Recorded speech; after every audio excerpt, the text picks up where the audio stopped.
Welcome back, everyone, to your daily stimulus update and news report for today. I do hope your week is going well so far. How have you been?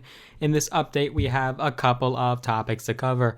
Number one, we have a new round of $1,400 stimulus checks going out by the IRS, so we'll cover that, as well as a group of 9 states in the United States who are now ending stimulus benefits from the American Rescue Plan. So this is very important, so do stay tuned because you might hear your state on the list. So let's get the ball rolling and dive right in. But before we do, as always, do a couple things for me quickly. Number one, I want you to go ahead and smash that like button if you have been enjoying my content. You appreciate the output that I put out for you guys every single solitary day with no exceptions and no excuses. Make sure you drop a big thumbs up on this video.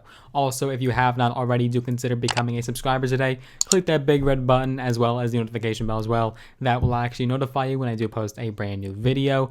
And we'll be doing our next cash giveaway when we do it 20,000 subscribers. We're really soaring now. We're getting a lot of people on board in just the last week or so. So I appreciate everyone for your continuous support. Thank you so much to everyone who has been with me since day one and who continues to be with me every single solitary day. So thank you. I am grateful for you all. Once you do those couple things for me, we can get started. Yes, so a new batch of $1,400 stimulus checks as part of the American Rescue Plan is now being issued to Americans who will qualify for them at least. And this now brings the total number of stimulus checks to $165 million or $388 billion in direct relief with a B. This now marks the 9th set or batch of $1,400 checks since Congress authorized the package back in March along with President Biden.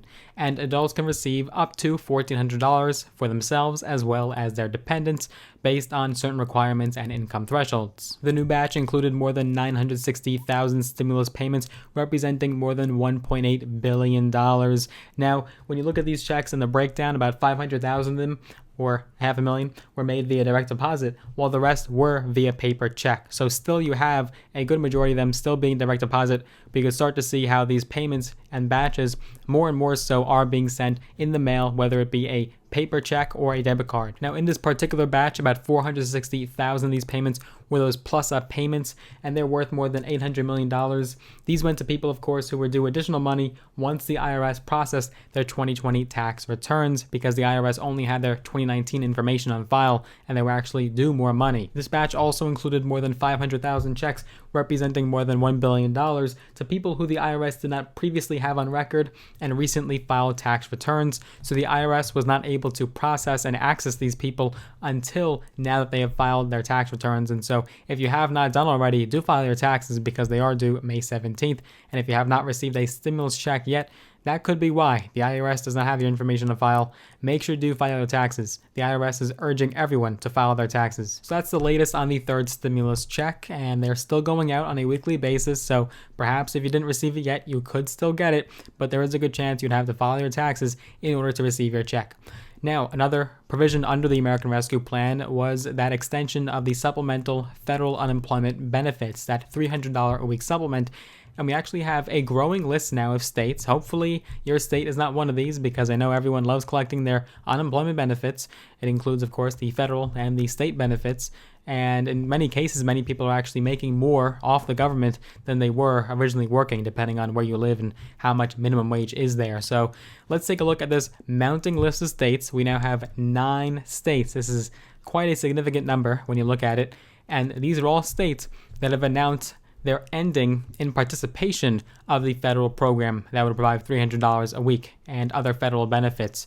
And also a new state just hopped on board to complete it to be 9 states just recently yesterday. So hopefully your state isn't on the list, but let's stay tuned and let's hear what these states are. So 9 states have announced they will be ending their participation in unemployment assistance programs.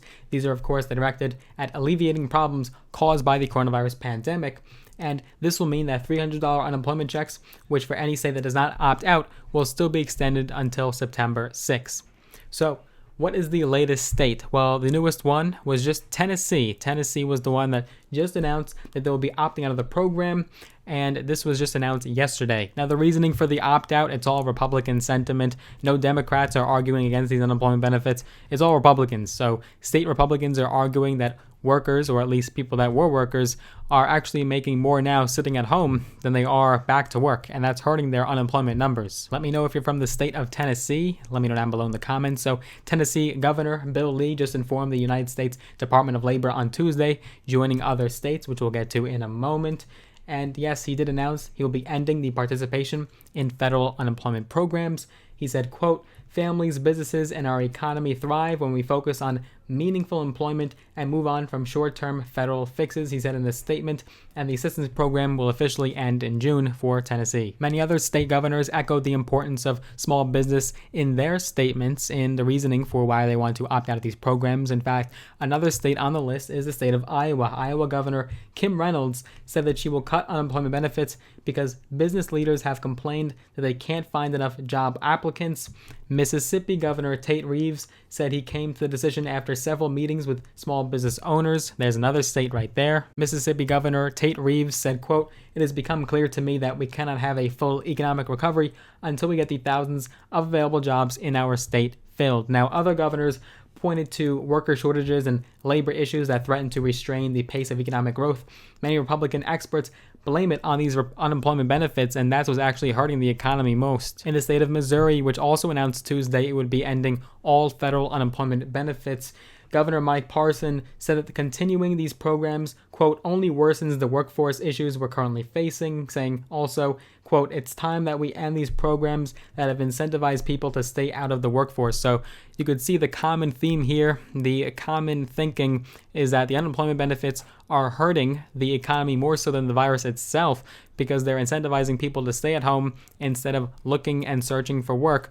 They're just sitting on their couches collecting these benefits every single week. Another one of these states is the state of South Carolina. South Carolina Governor Henry McMaster said that the additional unemployment benefits were meant to help people during the height of the pandemic, but has, quote, "turned into a dangerous federal entitlement," resulting in his cuts of the programs last week. Where are my South Carolina residents at? Let me know down below in the comments if you're from any of the states we have mentioned so far. Governor McMaster also said, quote, "In many instances, these payments are greater than the workers' previous paychecks, which we discussed. These federal entitlements pose a clear and present danger to the health of our state's business and to our economy." Also saying, quote, "Since the Biden administration and Congress appear to have little to no comprehension of the damage being done and no appetite to terminate the federal payment, the state of South Carolina must take action." So as you can see here, they're more so concerned about the economy, very little concerned about the actual health of the well-being of the people of the state, totally ignoring any health ramifications. And these states are also states, for the most part, that have reopened and have very low vaccination rates compared to other states that are continuing their unemployment benefits and have very high vaccination rates. Another one of these states on the list is the heart of Dixie, the state of Alabama. Alabama Governor Kay Ivey announced and said that it's time for Alabamians to, quote, "get back to work," in her statement announcing the end of the state's participation in the federal programs. She went on to say, quote, "We have announced the end date of our state of emergency. There are no industry shutdowns and daycares are operating with no restrictions." She also said, quote, "Vaccinations are available for all adults." Now, interestingly, studies have actually suggested that the increased unemployment benefits have not affected job searches, and labor experts say that the shortage is much more than just about the $300 payments. Some unemployed people have been reluctant to search for work because they're afraid that they can catch the coronavirus. Others have found new occupations rather than return to their old jobs that they had pre-pandemic. Many women, including working mothers, have had to leave the workforce to care for their children.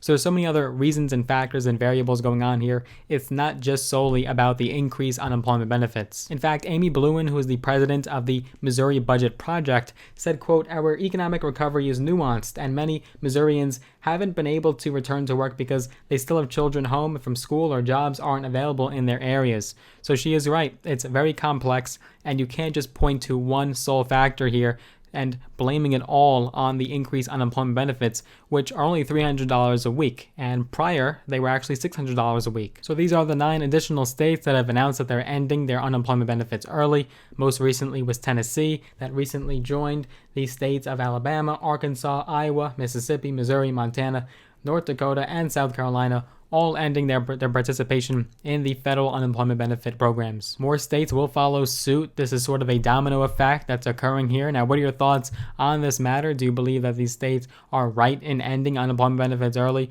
or do you believe that they should be continued until what the federal government has said, September 6th? Or do you believe it is time to get back to work and these benefits are just not necessary?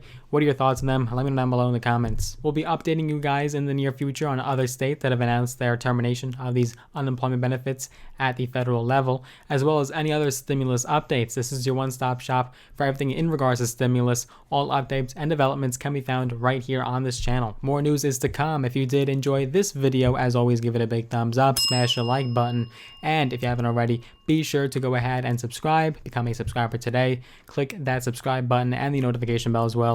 That will notify you when I do post a brand new video. And if you'd like to get some free stocks all on me, use my links down below in the description. When you do go ahead and sign up with either or both Robinhood and Webull, you'll actually get some free stocks all on me, some valued up to thousands of dollars in some cases. And if you'd like to go ahead and connect with me on social media, you can follow me on Instagram at Logan Cohn, LoganKohn, right there on Instagram, right on your screen. I'll look forward to connecting with you there. And I do hope you enjoyed this video. Looking forward to seeing you guys in the next one. Take care for now.